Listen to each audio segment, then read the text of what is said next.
Welcome to astrologymission.com। astrologymission.com में आपका स्वागत है। आज हम जो है शक्ति पर्व पर जो नवरात्रि में हम दुर्गा की जो 9 दिन आराधना करते हैं और 9 दिन आराधना के बाद जो है हम कन्याओं का पूजन करते हैं और कन्याओं को हम जो है भोजन भी कराते हैं। तो ये हम किस तरह कराएं और किस वर्ण या जाति की या किस उम्र की हम कन्याओं का पूजन करें और उनको भोजन करा के यथाशक्ति दक्षिणा वस्त्र और दक्षिणा में रुपए भेंट करें, तो ये इसका एक क्रम होता है। तो वैसे तो हम जो है अपने बुद्धि और विवेक और परंपरा से जो देखते आ रहे हैं उस ज्ञान के अनुसार हम कन्याओं का पूजन करते हैं और उनको यथाशक्ति दक्षिणा देते हैं। लेकिन यदि अपन एक और निश्चित क्रम जो शास्त्रों में जिसका उल्लेख है, तो नवरात्र में कन्या पूजन का जो उल्लेख है ये स्कंद पुराण में लिखा हुआ है कि प्रत्येक कामना के लिए अलग अलग जाति और वर्ण की कन्याओं का उल्लेख शास्त्रों में प्राप्त होता है कि यदि हमें समस्त कामनाएं चाहिए तो हमको जो है ब्राह्मण जाति की कन्याओं को पूरब मुख में बिठा के उनके चरण जो है धो के और उनका श्रृंगार करके पूजन करके हम उनको भोजन कराएंगे।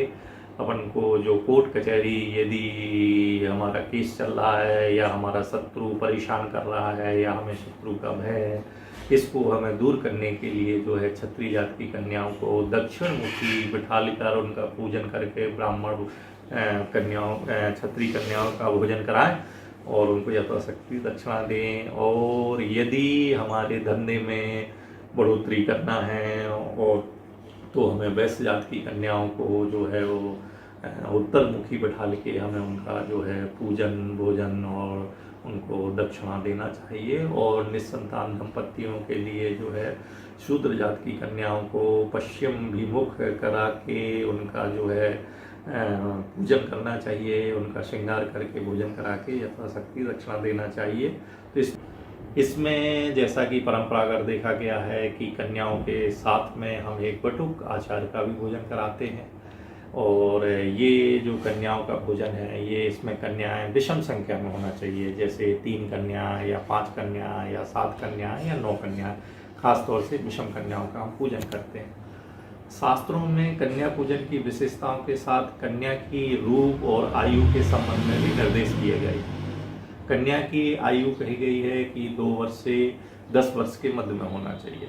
इससे ना तो आयु कम होना चाहिए और ना ही इस 10 वर्ष से ज़्यादा आयु ज़्यादा होना चाहिए। तो इसमें जो 2 वर्ष से जो कम आयु की है अर्थात 1 वर्ष की, उसको क्यों नहीं भोजन कराना चाहिए?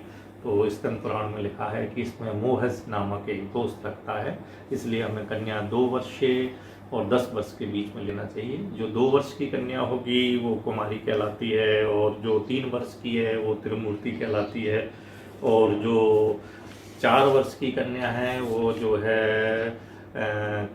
कल्याणी कहलाती है, 5 वर्ष की रोहिणी, 6 वर्ष की कालिका, 7 वर्ष की जो है चंडिका, 8 वर्ष की संभवी, 9 वर्ष की दुर्गा और 10 वर्ष की सुभद्रा कहलाती है। शास्त्रों में कन्या पूजन की विशेषताओं के साथ जो है ये आयु का एक विशेष बंधन है।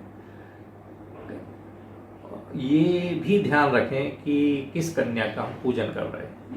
कन्या के इसमें जो है वो विकलांग ना हो, उसके अधिक अंग ना हो। अधिक अंगों में कहा गया है उसकी 6 उंगली हैं या 6 अंगूठे 2 अंगूठे हो गए, तो नंबर 1 वो विकलांग नहीं होना चाहिए, नंबर 2 उसको अधिक अंग नहीं होना चाहिए, नंबर 3 उसको कुष्ठ रोग आदि नहीं होना चाहिए।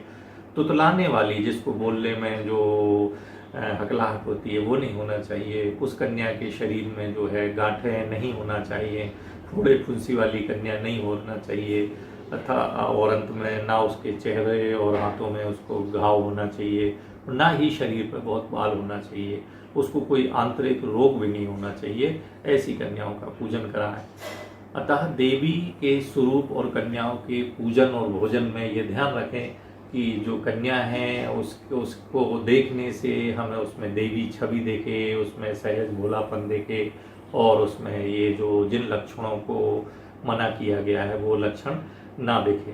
अर्थात विशेष बात यह है कि यदि हमें समस्त कामनाएं चाहिए तो हमको जो है ब्राह्मण जात की कन्याओं को पूरब मुख में बिठाल के उनके चरण जो है धो के और उनका श्रृंगार करके पूजन करके हम उनको भोजन कराएंगे। अपन को जो कोर्ट कचहरी यदि हमारा केस चल रहा है या हमारा शत्रु परेशान कर रहा है या हमें शत्रु का भय है, इसको हमें दूर करने के लिए जो है क्षत्रिय जात की कन्याओं को दक्षिण मुखी बिठाल कर उनका पूजन करके ब्राह्मण कन्याओं क्षत्रिय कन्याओं का भोजन कराएं और उनको यथाशक्ति दक्षिणा दें। और यदि हमारे धंधे में बढ़ोतरी करना है और तो हमें वैश्य जात की कन्याओं को जो है वो उत्तर मुखी बिठा के हमें उनका जो है पूजन भोजन और उनको दक्षिणा देना चाहिए। और निस्संतान दंपतियों के लिए जो है शूद्र जात की कन्याओं को पश्चिम विमुख करा के उनका जो है पूजन करना चाहिए, उनका श्रृंगार करके भोजन करा के यथाशक्ति दक्षिणा देना चाहिए।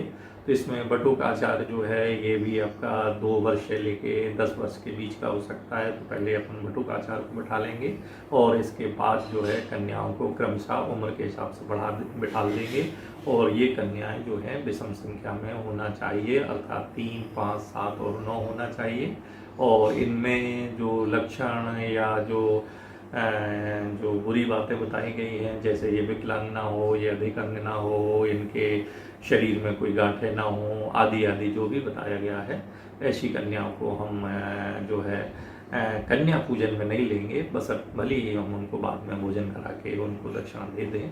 तो ये एक निश्चित क्रम है जो आपकी 9 दुर्गा साधना के बाद जो है हम अपनी कार्यों की सिद्धि चाहते हैं। तो अंत में जो है हम कन्याओं का पूजन करा के और उनको भोजन करा के यथाशक्ति वस्त्र आभूषण और अपन उनको नगदी दान करें। नमस्कार।